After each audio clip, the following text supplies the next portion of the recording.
Et salut à tous les amis, bienvenue dans cette nouvelle vidéo. Donc aujourd'hui, qu'est-ce qu'on fait? Eh ben on va se faire le faux plafond du dressing en autoporté en L. Donc voilà, je vous montre. Ah, là et là, avec du M70. Et d'ailleurs, je mettrai à la fin de la vidéo sûrement le petit tableau que je vous avais promis dans l'avant-dernière vidéo pour quel diamètre de rail vous devez prendre par rapport à vos longueurs. Donc je vous mettrai ce tableau là à la fin de la vidéo sans souci. Donc là c'est parti.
Oui les amis, là je suis en train de voir pour essayer de capter les poutres pour venir y mettre un renfort au milieu. Et du coup j'ai remarqué qu'on est environ tous les jours sur tous les planchers partout dans la maison sur 35-40 entre milieu de poutre, voilà, entre chaque poutre de milieu à milieu, et ben on a plus ou moins 35-40. Donc là je vais tracer des sections à 35. Et puis de toute façon en vissant je verrai bien si je tombe dedans. Mais en moyenne je serai presque bon. Donc si à un moment je tombe à côté, eh ben, je me redécale de 2-3 cm et normalement je serai dedans à chaque fois. Donc là j'en ai une là, là j'en ai une là.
Et voilà les amis, maintenant vous pouvez y aller. On bougera pas. Je vous montre comment je le fais. Enfin, vous l'avez vu, mais je vous montre plus en détail. Donc voilà les amis. Bon bah des renforts, l'avantage c'est que bah, j'ai usé des chutes. Parce qu'on en a un petit paquet là. Et du coup bah, ça évite d'acheter des renforts déjà tout faits. Ça bouffe des chutes. Bon, ça prend un tout petit peu plus de temps à mettre en place. Mais bon. Vu le prix des rails là, vaut mieux essayer de les utiliser jusqu'au bout. Donc en gros, bah, comme vous avez vu au début, j'ai mis celui-là, parallèle au mur là. Voilà. Parce qu'ici, si vous voulez, les rails montants vont venir en comme ça. Clac. Il y aura le même l'autre côté. Donc ensuite, je suis venu mettre mes montants là, comme vous voyez là. Voilà, je suis venu couper, voir pour être parallèle, enfin pour être bien aligné à celui-là. J'ai coupé mes petits rails de sol, des petites chutes de rails de sol pour venir fixer dans mes poutres au-dessus du plâtre là. Donc j'ai fait ça partout. Paf, comme vous voyez. Ensuite, je suis venu fixer tous mes rails de sol après mes poutres. Mes petits montants après la traverse là. Et ensuite,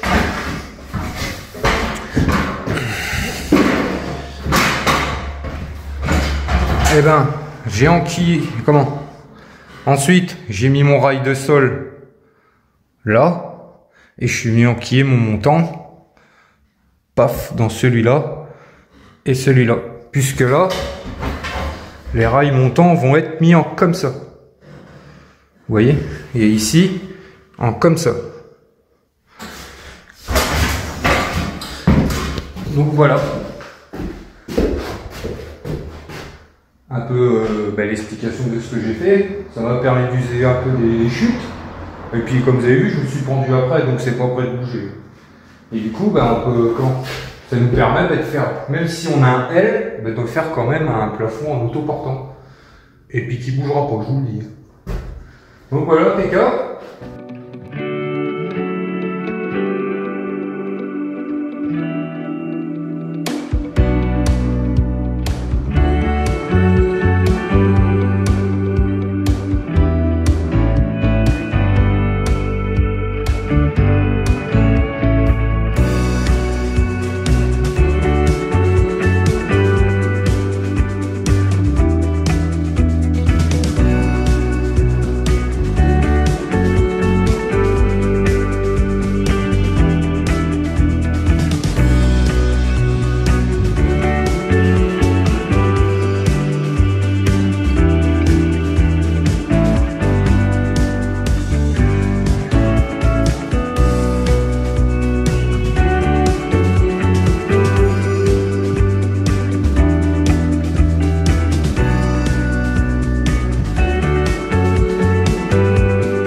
Voilà.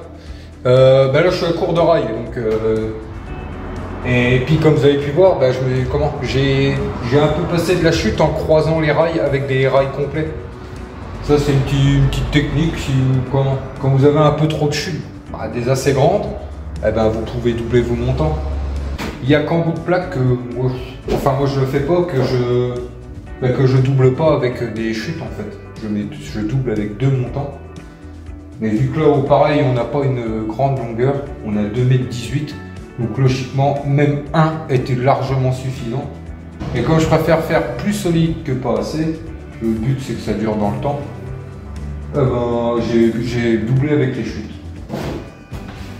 Et puis voilà, donc demain on doit aller chercher la laine de verre, le placo et tout ça avec mon beau-frère, donc je reprendrai un peu de rail.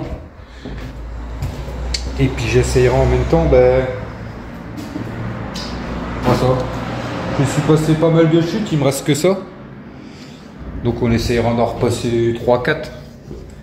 Et comme j'ai dit là, je peux me permettre d'en mettre en doublage, il n'y a pas de souci. Bah tenez, regardez, je vous ai fait le petit tableau que je vous disais en début de vidéo. Vous voyez, quand vous faites des plafonds autoportants, ben en gros, le M48, c'est le standard qu'on voit souvent quand on fait les cloisons, que j'ai fait les cloisons de la cuisine et tout ça. Donc en simple, si vous voulez, vous pouvez mettre jusqu'à 2 mètres. Si vous le doublez jusqu'à 2,35 m. Le M70, regardez, c'est celui que j'utilise là. Vous voyez, en simple 2,55 m, en double 3,15 m. Vous voyez, je suis largement large, j'ai quasi un... Voilà, moi je suis à 2,18 m et à l'autre je suis à 2,25 m. Donc vous voyez, j'aurais pu simplement mettre des simples, mais je préfère assurer le truc. M90, bon là vous pouvez aller jusque 3,5 m. 3,80 m si vous doublez, et puis là, bah, M100, 3,60 m en simple, 4,40 m en double. Bah, ce tableau-là, voilà, vous allez sur internet, vous le trouvez. C'est parce que là, je filme avec mon téléphone, donc je peux pas vous montrer. Et puis moi, faire des montages avec à coller des fiches, des photos et tout, faire des voix-off et tout. On va attendre un peu, les amis. Donc, tranquille, tranquille. Donc voilà. Donc ce matin, les amis, je viens de finir de railler le plafond là. Parce que ce week-end, on a été rechercher du matos. Voilà, on a toute la laine de verre pour les plafonds. On a été rechercher les quelques rails qui nous manquaient. Hop. Tout le placo pour les plafonds sont là. Paf. Et du coup, là, ben, on va railler celui-là ensemble.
Du mur, parce que si vous voulez ensuite, quand on fera la cloison comme ça, le but c'est de reprendre le rail qu'on mettra en comme ça à travers le placo dans la fourrure du dessus, et du coup je suis décalé comme ça, je pourrais venir y mettre ma laine de verre aussi, vu que les murs extérieurs on les replaque.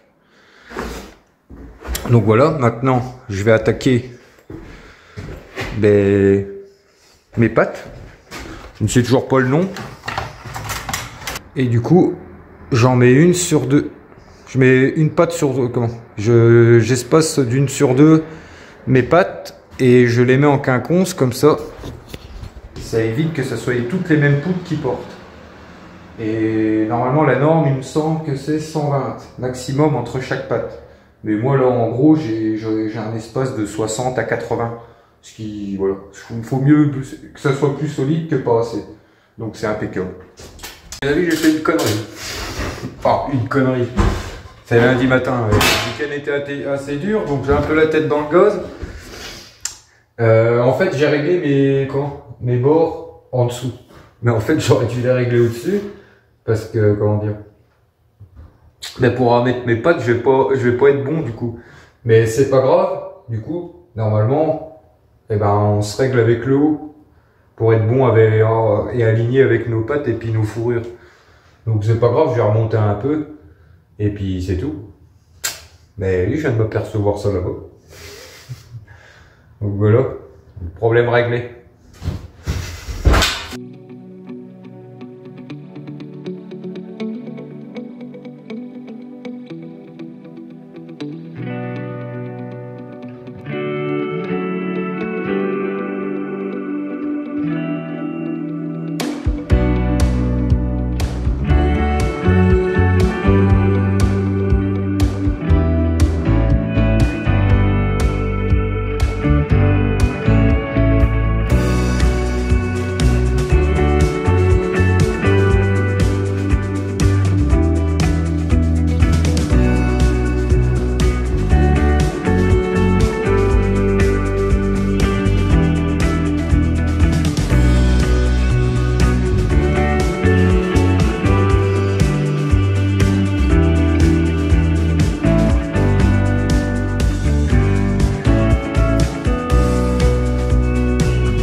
Regardez les amis, là, pour petite astuce, je vais vous montrer.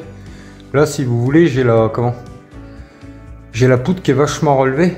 Et du coup, ma patte, elle est trop petite. Vous voyez? Elle est trop petite, je sais mettre qu'une vis. Donc, je vais vous montrer un petit truc. Bon, on prend une chute de feuillure.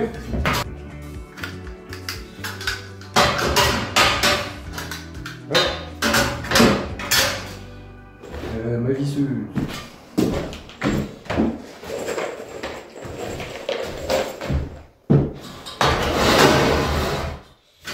Tac.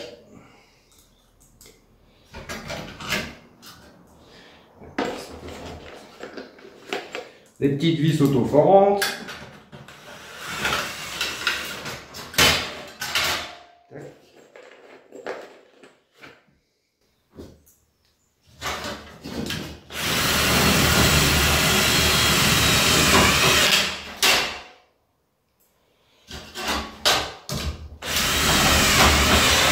Et voilà, ça vous fait une rallonge, tout simplement.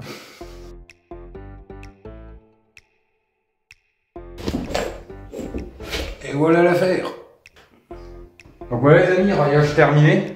Donc les plafonds de l'étage sont raillés. Prochaine étape, laine de verre.